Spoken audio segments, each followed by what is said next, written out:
Morning, everybody. Hope you had a good weekend. Andy and I are out here, hopefully just before the rain starts. Driving here, it was raining a little bit, but now it's not, thankfully.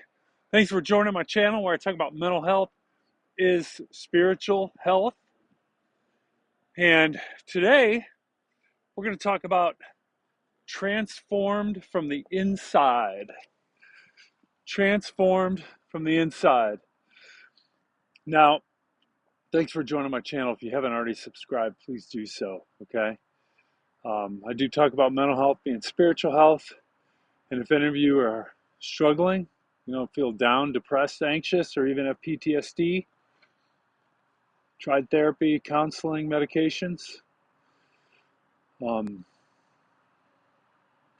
did that, helped a little bit, but it didn't actually make me ultimately happy, and I can help you do that. So please reach out to me if you're struggling in any way. I help others be the best version of themselves through coaching. Okay? Thank you. Now, Annie and I, while she's chewing on her sticks, we're going to be talking about transformed from the inside. Boy, she's tearing into this one. Look at that. Transformed from the inside. And we're going to be in Matthew chapter 23, verses 23 through 33. All right? This is Jesus talking. He says, "You cleanse the outside of the cup and dish, but inside you're full of greed and self-indulgence. You clean the outside of the cup and dish, but on the inside, they're full of greed and self-indulgence." Now, we'll talk about a real world story here. Maybe I should stay here while Annie just chews on her sticks. Real world story. In the United Kingdom, in the UK, there was a horrible residential fire, probably the worst one in modern times. It engulfed a 24-story tower. 70 people died. And when they investigated the cause of the fire, they found out that it was caused by the cladding on the outside of the building when they remodeled it. It was aluminum cladding, but the core behind the aluminum cladding was extremely flammable plastic. You're going to ask, how can this even happen? How can you even use something that's extremely flammable on a building? Well, the sellers of the product didn't disclose the test results, and the buyers were just attracted by its exterior appearance and cheap price, and that's what happened. You know, it's kind of amazing, but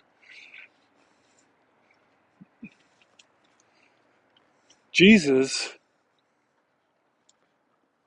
uses examples like that, and it's some of the strongest words he has against people in the Bible, specifically teachers of the law and the religious leaders, the scribes and the Pharisees.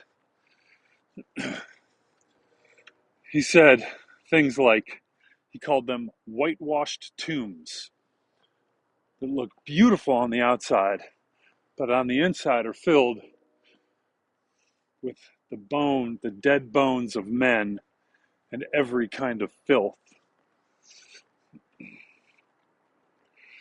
Instead of pursuing justice, mercy, and faithfulness, as legal experts in the Hebrew law and the religious teachers, they're not following justice, mercy, and faithfulness.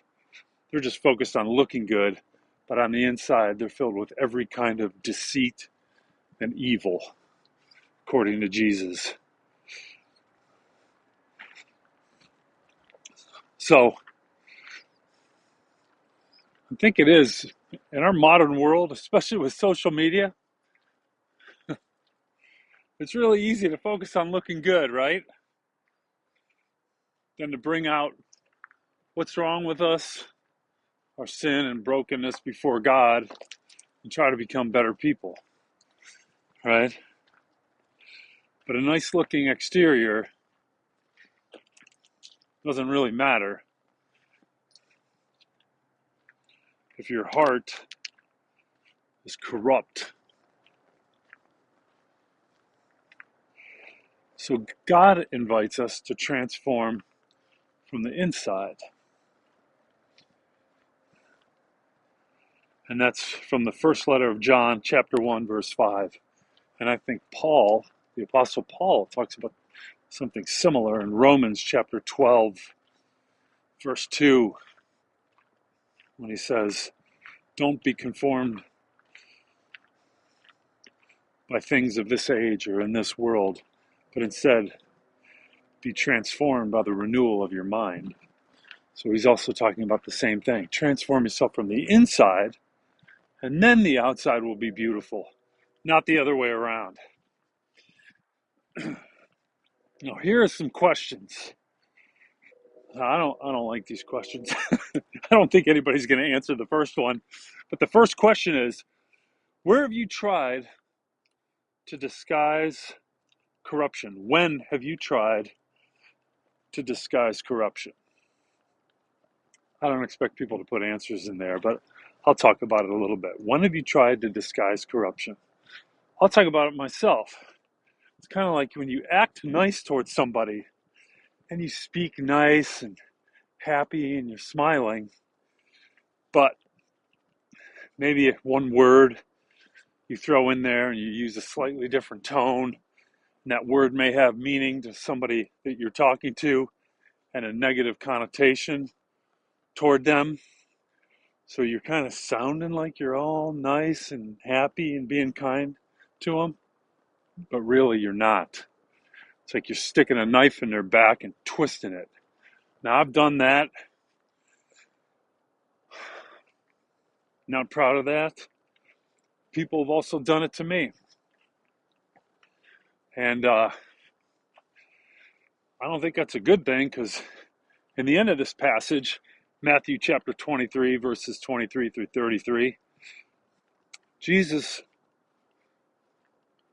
calls these people serpents and a brood of vipers. That's not a good thing to be called, because serpent is who Satan was in the Garden of Eden, right?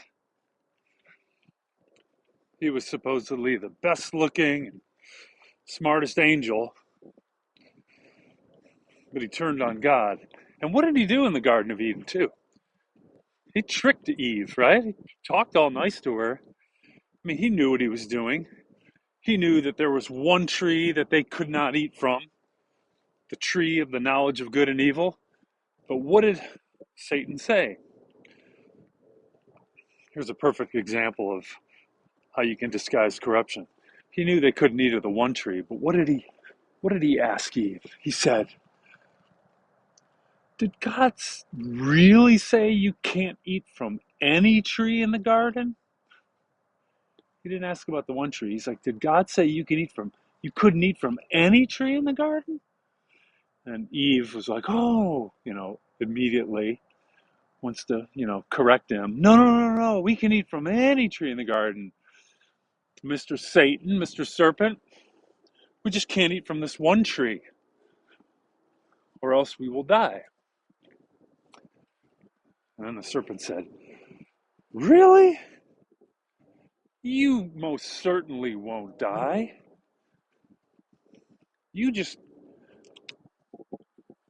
God just doesn't want you eating from the tree of the knowledge of good and evil, because then you will know everything, just like God. And you'll be like God, and that's why you shouldn't eat from it. So what's he doing? Tricking her into thinking that, oh, we can also be just like God if we eat from this tree. And so she did. That's the kind of disguising of corruption. On the outside, looks great, right?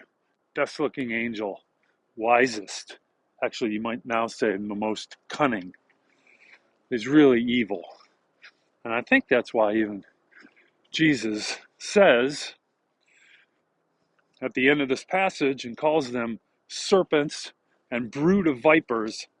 How can you escape the judgment of hell? So I think it's important to,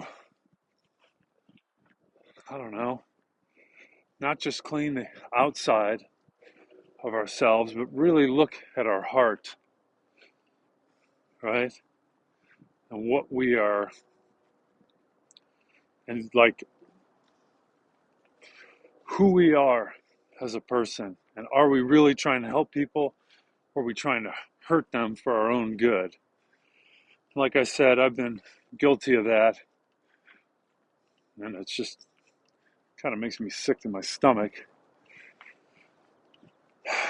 So, the next question is a good one. How can you prioritize internal change?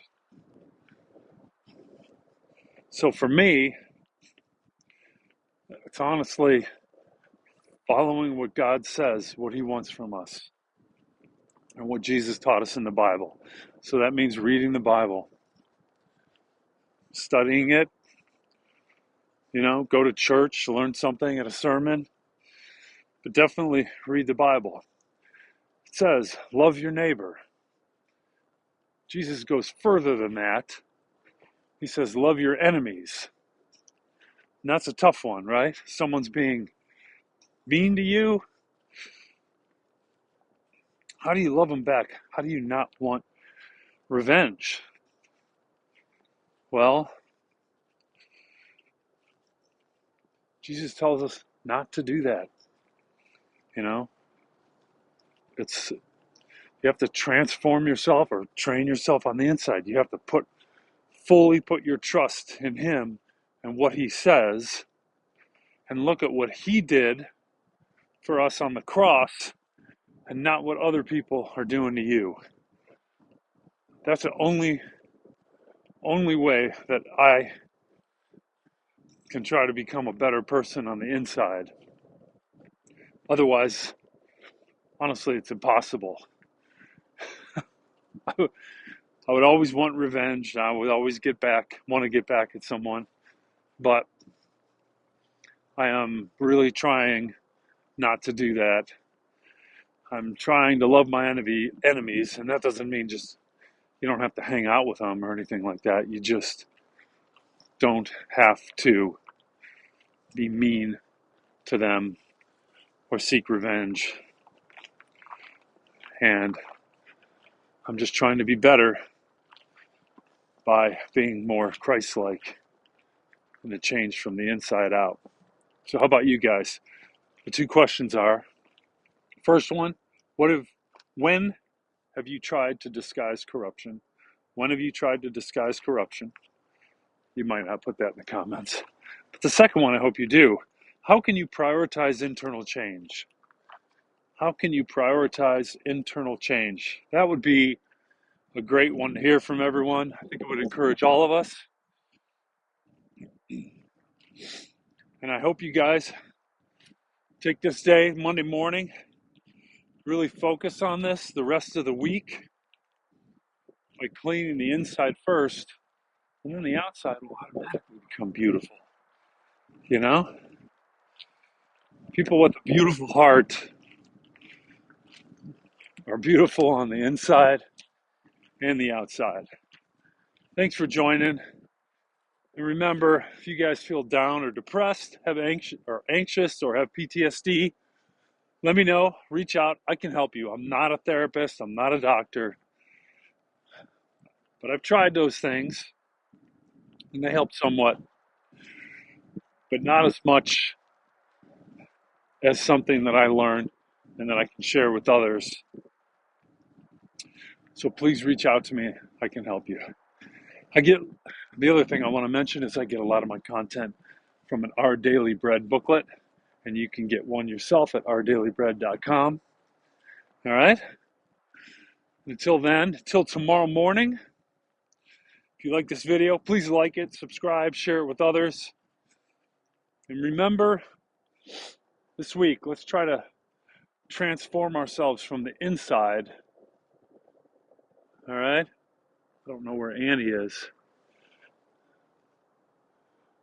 And not focus so much on the outside. Hope you have a great day. We'll see you tomorrow. Peace.